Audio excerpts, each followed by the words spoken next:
to go further. It could be, it's a checklist. If you're writing about Italians in Chicago, you go through here and you make sure that you have consulted every relevant source that's listed here, then you've done your homework, you've done a good job. Also, this book promotes 30 different writers. And some of you are scholars in teaching positions. Some of you are novelists and creative writers. Others of you are just telling your own story who are in the book. But this is important because your profile will grow.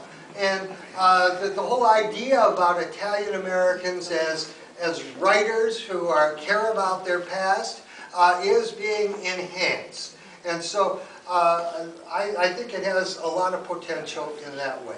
It has a further potential in that if we sell enough of these books, and I think every library in Chicago should have a copy, Illinois, etc.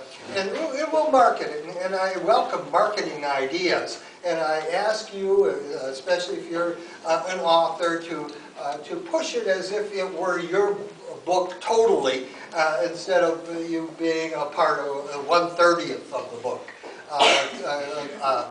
Buy into it. It's yours. It's your book.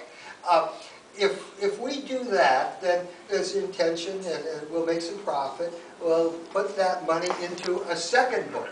And of course, I've already got the subject for the second book. It's women in Italian American history in Chicago.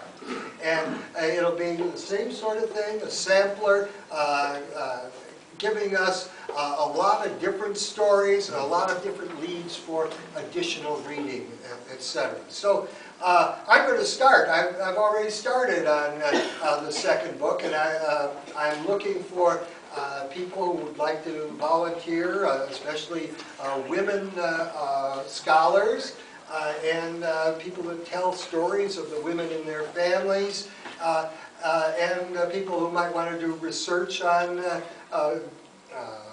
demographic research on Italian American women. So I'm very pleased. This is a special day.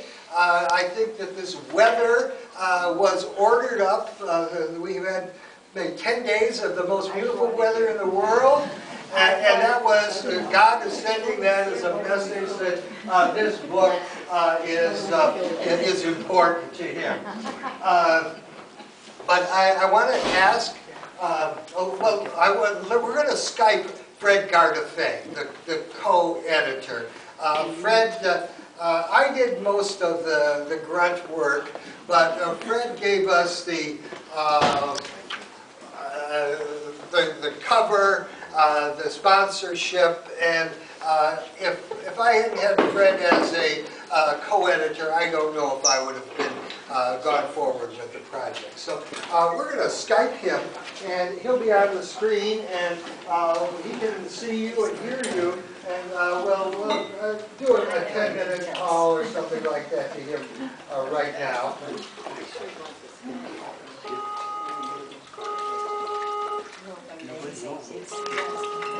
I hope to God he's there.